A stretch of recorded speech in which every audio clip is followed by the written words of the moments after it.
अग्नि यज्ञ, देव यज्ञ और ब्रह्म यज्ञ आदि का वर्णन। भगवान शिव के द्वारा 7 वारों का निर्माण तथा उनमें देवाराधन से विभिन्न प्रकार के फलों की प्राप्ति का कथन। ऋषियों ने कहा, प्रभु अग्नि यज्ञ, देव यज्ञ, ब्रह्म यज्ञ, गुरु पूजा तथा ब्रह्म तृप्ति का हमारे समक्ष क्रमशः वर्णन कीजिए। सूर्य जी बोले, महर्षियों, गृह पुरुष अग्नि में सायंकाल और प्रातःकाल जो चावल आदि द्रव्यों की आहुति देता है उसी को अग्नि यज्ञ कहते हैं। जो ब्रह्मचार्य आश्रम में स्थित है उन ब्रह्मचारियों के लिए संविदा का आधान ही अग्नि यज्ञ है। वे संविदा का ही अग्नि में हवन करें।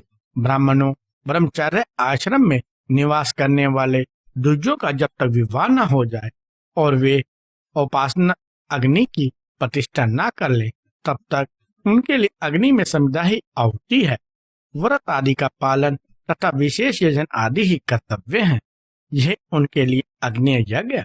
द्विजों, जिन्होंने ब्रह्म अग्नि को विसर्जित करके अपनी आत्मा में ही अग्नि का आरोप कर लिया है, ऐसे वानप्रस्थियों और सन्यासियों के लिए यही हवन या अग्नि यज्ञ है कि वे विविध समय पर हितकर परिमित और पवित्र अन्न का भोजन कर ले। ब्राह्मणों, सायंकाल अग्नि के लिए दी हुई आहुति संपत्ति प्रदान करने वाली होती है, ऐसा जानना चाहिए। और प्रातःकाल सूर्य देव को दी हुई आहुति आयु की वृद्धि कराने वाली होती है। यह बात अच्छी तरह समझ लेनी चाहिए। दिन में अग्निदेव सूर्य में ही प्रविष्ट हो जाते हैं, अतः प्रातःकाल सूर्य को दी हुई आहुति भी अग्नि यज्ञ के ही अंतर्गत है। इस प्रकार यह अग्नि यज्ञ का वर्णन किया गया। इंद्र आदि समस्त देवताओं के उद्देश्य से अग्नि में जो आहुति दी जाती है उसे देव यज्ञ समझना चाहिए। स्थली पाक आदि यज्ञों को देव यज्ञ ही मानना चाहिए। लौकिक अग्नि में प्रतिष्ठित जो चूड़ाकरण आदि संस्कार निमित्त कर हवन कर्म है उन्हें भी देव यज्ञ के ही अंतर्गत जानना चाहिए। अब ब्रह्म यज्ञ का वर्णन सुनो। द्विज को चाहिए कि वह देवताओं की तृप्ति के लिए निरंतर ब्रह्म यज्ञ करे। वेदों का जो नित्य अध्ययन या स्वाधन का होता है उसी को ब्रह्म यज्ञ कहा गया है। प्रातः नित्य कर्म के अनंतर सायंकाल तक ब्रह्म यज्ञ किया जा सकता है, उसके बाद रात में इसका विधान नहीं है। अग्नि के बिना देव यज्ञ कैसे संपन्न होता है इसे तुम लोग श्रद्धा से और आदर पूर्वक सुनो। सृष्टि के आरंभ में सर्वज्ञ, दयालु और सर्वसमर्थ महादेव जी ने समस्त लोगों के उपकार के लिए वारों की कल्पना की। वे भगवान शिव संसार रूपी रोग को दूर करने के लिए वैद्य हैं, सबके ज्ञाता तथा समस्त औषधों के भी औषध हैं। उन भगवान ने पहले अपने वार की कल्पना की जो आरोग्य प्रदान करने वाला है। तत्पश्चात अपनी माया शक्ति का वार बनाया जो संपत्ति प्रदान करने वाला है। जन्म काल में दुर्गति ग्रस्त बालक की रक्षा के लिए उन्होंने कुमार के वार की कल्पना की। तत्पश्चात सर्वसमर्थ महादेव जी ने आलस्य और पाप की निवृत्ति तथा समस्त लोगों का हित करने वाले की इच्छा से लोक रक्षक भगवान विष्णु का वार बनाया। इसके बाद सबके स्वामी भगवान शिव ने पुष्टि और रक्षा के लिए आयुकर्ता त्रिलोकस्ता परमेष्टि ब्रह्मा का आयुष्कारक वार बनाया जिससे संपूर्ण जगत के आयुष की वृद्धि हो सके। इसके बाद तीनों लोकों की वृद्धि के लिए पहले पुण्य पाप की रचना को जानने पर उनके करने वाले लोगों को शुभ अशुभ फल देने के लिए भगवान शिव ने इंद्र और यम के वारों का निर्माण किया। ये दोनों वार क्रमशः भोग देने वाले तथा लोगों के मृत्यु भय को दूर करने वाले हैं। इसके बाद सूर्य आदि 7 ग्रहों को जो अपने ही स्वरूपभूत तथा प्राणियों के लिए सुख दुख के सूचक हैं भगवान शिव ने उपयुक्त 7 वारों का स्वामी निश्चित किया। वे सबके सब ग्रह नक्षत्रों के ज्योतिमय मंडल में प्रतिष्ठित हैं। शिव के वार या दिन के स्वामी सूर्य हैं। शक्ति संबंधी वार के स्वामी सोम है। कुमार संबंधी दिन के अधिपति मंगल है। विष्णु वार के स्वामी बुध हैं। ब्रह्मा जी के वार के अधिपति बृहस्पति हैं। इंद्रवार के स्वामी शुक्र और यमवार के स्वामी शनिश्चर हैं। अपने अपने वार में की हुई उन देवताओं की पूजा उनके अपने अपने फल को देने वाली होती है। सूर्य आरोग्य के और चंद्रमा संपत्ति के दाता हैं। मंगल व्याशुरों का निवारण करते हैं। बुध पुष्टि देते हैं। बृहस्पति आयु की वृद्धि करते हैं। शुक्र भोग देते हैं और शनिश्चर मृत्यु का निवारण करते हैं। ये 7 वारों के क्रमशः फल बताए गए हैं जो उन देवताओं की प्रीति से प्राप्त होते हैं। अन्य देवताओं की भी पूजा का फल देने वाले भगवान शिव ही हैं। देवताओं की प्रसन्नता के लिए पूजा की 5 प्रकार की पद्धति बनाई गई। उन देवताओं के मंत्रों का जप यह पहला प्रकार है। उनके लिए होम करना, दूसरा दान करना, तीसरा तथा तप करना चौथा प्रकार है। किसी वेदी पर प्रतिमाओं में, अग्नि में अथवा ब्राह्मण के शरीर में आराध्य देवता की भावना करके 16 उपचारों से उनकी पूजा आराधना करना पांचवा प्रकार है। इनमें पूजा के उत्तरोत्तर आधार श्रेष्ठ हैं। पूर्व में अभाव में उत्तरोत्तर आधार का अवलंबन करना चाहिए।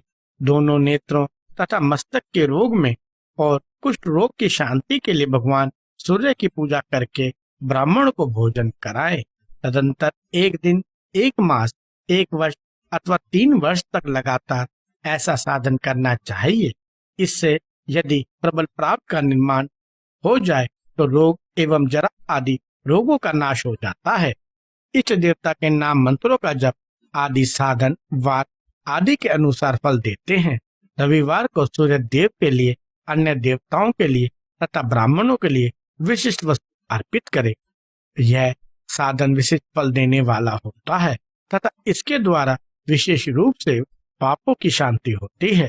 सोमवार को विद्वान पुरुष संपत्ति की प्राप्ति के लिए लक्ष्मी आदि की पूजा करें तथा सपत्नीक ब्राह्मणों को घृत पक अन्न का भोजन कराएं। मंगलवार को रोगों की शांति के लिए काली आदि की पूजा करें तथा उड़द, मूंग एवं अरहर की दाल आदि से युक्त अन्न ब्राह्मणों को भोजन कराएं। बुधवार को विद्वान पुरुष दधि युक्त अन्न से भगवान विष्णु का पूजन करें। ऐसा करने से सदा पुत्र, मित्र और कल आदि की पुष्टि होती है। जो दीर्घायु की इच्छा रखता हो वह गुरुवार को देवताओं की पुष्टि के लिए वस्त्र, यज्ञोपवीत तथा धृत निर्मित खीर से यजन पूजन करें। भोगों की प्राप्ति के लिए शुक्रवार एकाचित होकर देवताओं का पूजन करें और ब्राह्मणों की तृप्ति के लिए षड्रस युक्त अन्न दें। इसी प्रकार स्त्रियों की प्रसन्नता के लिए सुंदर वस्त्र आदि का विधान करें। शनिश्चर अपमृत्यु का निवारण करने वाला है। उस दिन बुद्धिमान पुरुष रुद्र आदि का पूजन करे। तिल के होम से, दान से देवताओं को संतुष्ट करके ब्राह्मणों को तिल निर्मित अन्न भोजन कराए। जो इस तरह देवताओं की पूजा करेगा वह आरोग्य आदि का फल का भागी होगा। देवताओं के नित्य पूजन, विशेष पूजन, स्नान, दान, जप, होम तथा ब्राह्मण तर्पण आदि में एवं रवि आदि वारों के में विशेष तिथि और नक्षत्रों का योग प्राप्त होने पर विभिन्न देवताओं के पूजन में सर्वज्ञ जगदीश्वर भगवान शिव ही उन देवताओं के रूप में पूजित हो सब लोगों को आरोग्य आदि फल प्रदान करते हैं। देश, काल, पात्र, द्रव्य, श्रद्धा एवं लोक के अनुसार उनके तारतम्य क्रम का ध्यान रखते हुए महादेव जी आराधना करने वाले लोगों को आरोग्य आदि फल देते हैं। शुभ मंगलिक कर्म के आरंभ में और अशुभ अंत्येष्टि आदि कर्म के अंत में तथा जन्म नक्षत्रों के आने पर गृहस्थ पुरुष अपने घर में आरोग्य आदि की समृद्धि के लिए सूर्य आदि ग्रहों का पूजन करे। इससे सिद्ध है कि देवताओं का यजन संपूर्ण अभिष्ट वस्तुओं को देने वाला है। ब्राह्मणों का देव यजन कर्म वैदिक मंत्र के साथ होना चाहिए। यहाँ ब्राह्मण शब्द क्षत्रिय और वैश्य का भी उपलक्षण है। शूद्र आदि दूसरों का दिव्य यज्ञ तांत्रिक विधि से होना चाहिए। शुभ फल की इच्छा रखने वाले मनुष्य को 7 ही दिन अपनी शक्ति के अनुसार सदा देव पूजन करना चाहिए। निर्धन मनुष्य तपस्या, व्रत आदि के कष्ट सहन द्वारा और धनी व्यक्ति धन के द्वारा देवताओं की आराधना करे।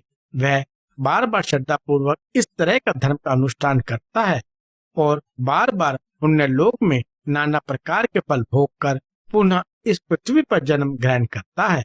धनवान पुरुष सदा भोग सिद्धि के लिए मार्ग में वृक्ष आदि लगाकर लोगों के लिए छाया की व्यवस्था करे, जलाशय, कुआं, बावड़ी और पोखरे बनवाए। वे शास्त्रों की प्रतिष्ठा के लिए पाठशाला का निर्माण करे तथा अन्य प्रकार से भी धर्म का संग्रह करता रहे। धनी को यह सब कार्य सदा ही करते रहना चाहिए। समय अनुसार पुण्य कर्म के परिपाक से अंतकरण शुद्ध होने पर ज्ञान की सिद्धि हो जाती है। जो जो इस अध्याय को सुनता, पढ़ता अथवा सुनने की व्यवस्था करता है, उसे देवयज्ञ का फल प्राप्त होता है।